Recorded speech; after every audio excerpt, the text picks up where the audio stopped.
name is Chris. My name is Fernando. I'm Victor. Boom. I'm Vincent. And today we will be talking about simple cooking for college students. How many of you know how to cook? Okay, that's not everyone. I figured. So for those who don't know, here are some reasons to prepare your own meals. For one, it's healthier.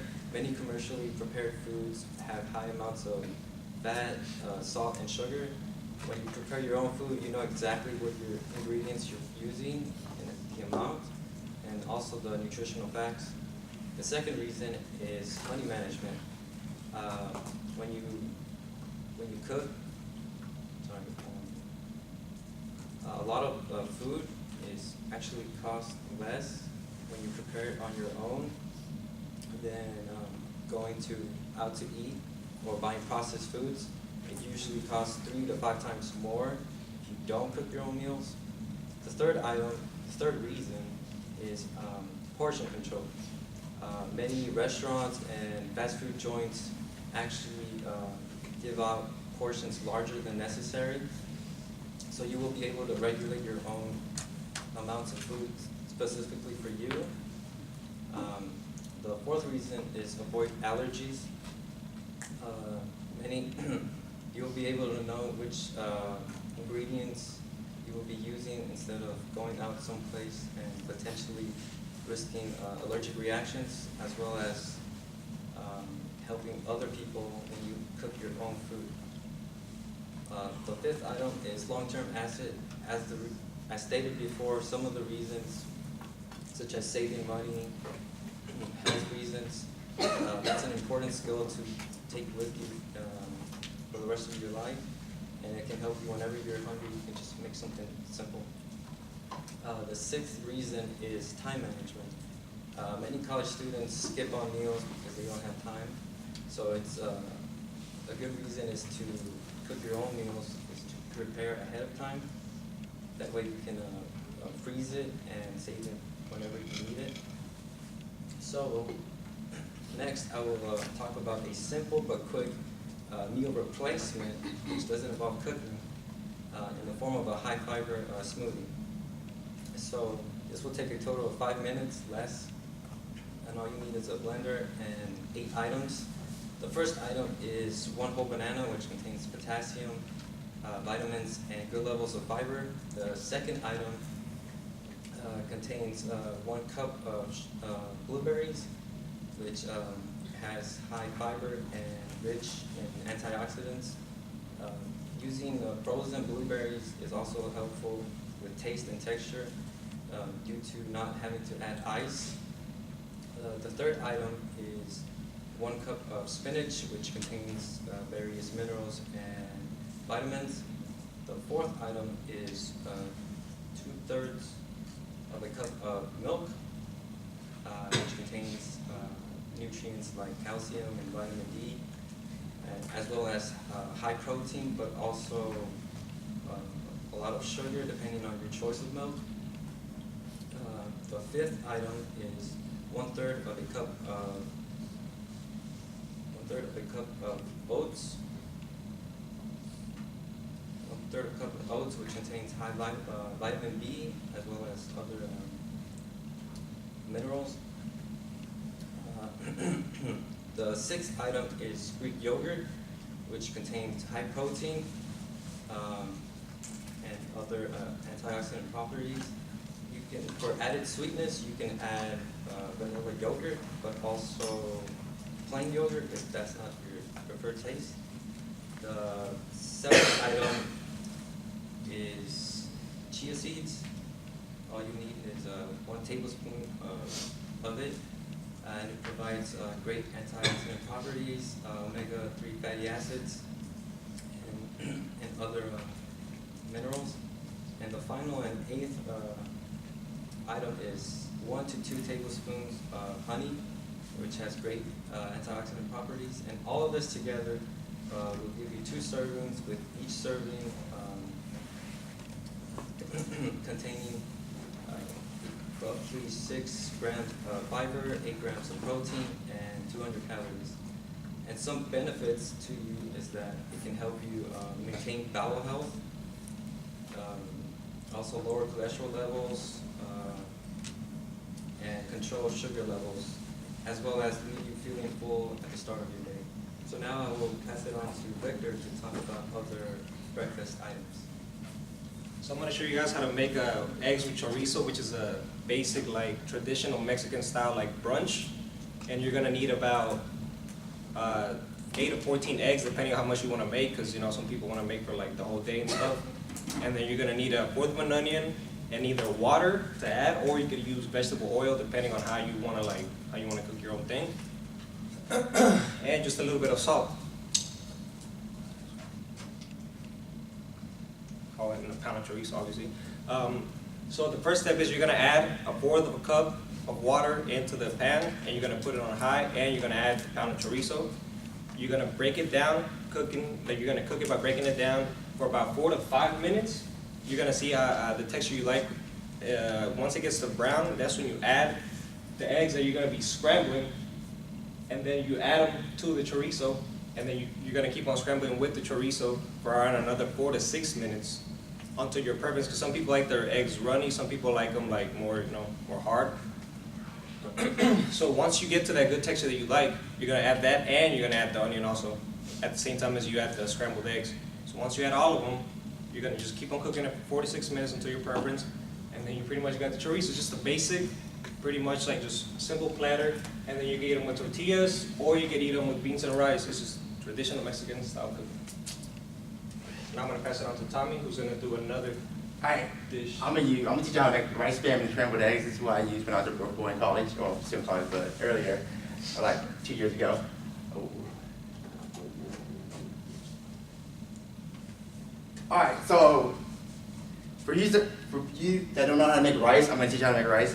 So you're gonna need a rice cooker, a cup, water, and the rice. So you're gonna get the cup, fill it up, and you pour as many cups of rice as you want into the rice cooker, and then you're gonna have to wash the rice. All right, you're gonna do this multiple times, so you're gonna rinse out the rice so all the impurities come out, and then eventually when the water starts getting clear, you strain the rice out. All right, and then you're gonna put that strained rice back into the pot, and you use the same amount of cups of rice you put in as water. So you put 3 cups of rice in, you're gonna put 3 cups of water in. It's gonna be a 1-to-1 ratio. Some people use some finger method, but it's really inconsistent and it sucks. So just use the 1-to-1 ratio, is perfect, and it'll never fail you. And then just close it, turn on the rice cooker. It takes about 30 minutes and you should be good. That's how you make rice. All right, if you can't make spam, you need real help. All right, this is like a 2-step process. You just open the can, slice it to these thin slices. You lay it onto the pan, and you just keep flipping it until it cooks evenly, until it turns about golden brown. That's all. If you can't do that, I don't know, man. All right, and then lastly is scrambled eggs.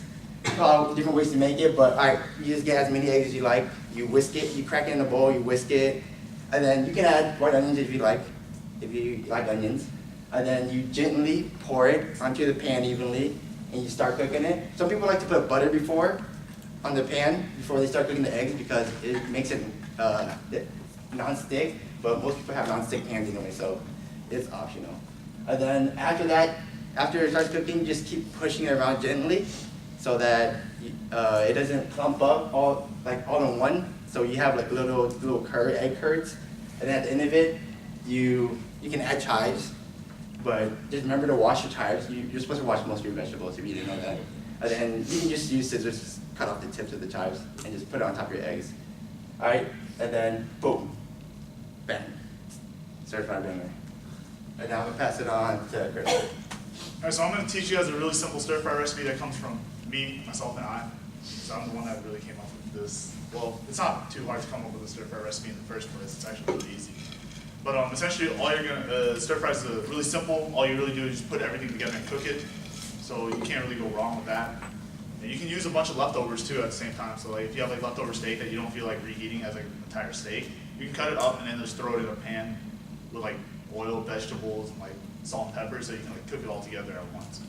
So for stir fry, you obviously need to do some prep work if you're starting with raw meat. You're gonna have to cut it into bite-sized pieces. Shrimp, just peel and devein. So that's how you're gonna end up preparing all the meat. It's kind of like this, how they're all like cubed up. At least the beef and the chicken is, but the shrimp is just peeled and deveined. And so for the vegetables, you're gonna wanna rinse your vegetables so you can wash off all the dirt, extra stuff that's on the vegetables. And then, again, like you did with your meat, cut them into bite-sized pieces.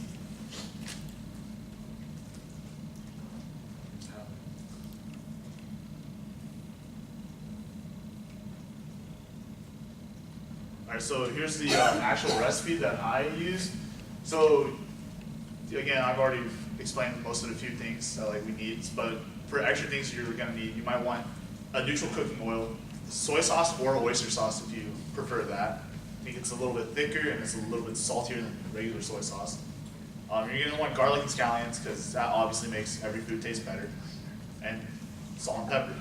So first things first, you're gonna wanna heat up the pan pretty hot with like the neutral cooking oil. And once like you see like bubbles in the oil, that's when you're gonna wanna add in your aromatics. So you can cook those down, get everything smelling really nice and fragrant. And then you throw in like the rest of the protein. And you want those to cook down first before you throw in the vegetables because you don't want to cross-contaminate like in the same pan. Because like if you throw in the vegetables first and then throw in the meat, you won't know like which part of the vegetables have been like fully cooked off with like the germs and stuff with raw meat. So you're gonna want to cook off like all the germs first with the raw meat and then add in the vegetables. So after you do that, you're gonna just fully cook everything. And then add in like any seasoning or sauce that you want to put in, such as soy sauce or oyster sauce at the very end. Stir fry again for like another quick 1 to 2 minutes so everything's evenly coated. And then boom, you're done. You got a really simple stir fry that you can eat with either rice, noodles, or whatever. Anyways, lastly, I'm going to bring this over to Vincent so we can talk about dessert. All right, so we're gonna end on a dessert, and I have some simple chocolate hazelnut brownies. You only really need 3 ingredients for this one, which are chocolate spread, which is Nutella, 3 eggs, and some flour. And you need a baking pan and an oven, but for even more convenience, you can use a toaster oven, though not recommended.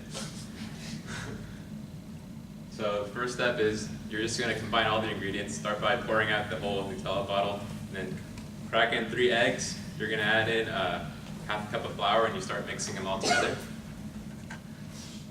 So you're gonna mix and whisk that until you get like a smooth and thick batter. You should have preheated an oven to 350 degrees, to which you're gonna pour the batter onto a pan, and you're gonna put it into the oven and bake for 15 minutes. And that's basically it. Just really simple 3-ingredient college-friendly brownies. So anyways, here's a quick recap on reasons why you should cook at home. 1, again, as Fernando said, it's healthier, so you know exactly what you're putting in. 2, it's money management because despite groceries being an initial like hard purchase, because like you can end up probably paying somewhere around like $300, like not $300, $50, $60 for the groceries. Throughout that week, you can spread out those $60, so it ends up being more like $3 per meal, like with that $60. So it's very much worth it in your favor to cook at home. Portion control, which is a big one. I'm not a huge advocate of it because I just like to eat food, but you get to control the amount of food that you want to eat, and so it can help with dieting, like calorie limits and all that kind of stuff. Avoiding food allergies, so again, you know exactly what you're putting in, so you're not going to put in something you're super allergic to, otherwise you got a death wish. But yeah, it's a long-term asset, so it's a skill that'll like stay with you for all your life, like once you learn how to cook, except maybe until like you retire and like, get to the point where you can't use your wrist anymore. But for the most part, it's going to be there for you for the entire time of your life, so you can always make food for yourself, your significant other, friends and family, all that kind of stuff. And lastly, time management, because once you start cooking, you'll end up allocating like time in your day to cook for yourself, and in doing so, it allows you to manage your time a little bit better, know how to get things done on time, so you can end up cooking for yourself. And in doing so, you end up becoming a better person, more responsible. Further citations? Any questions?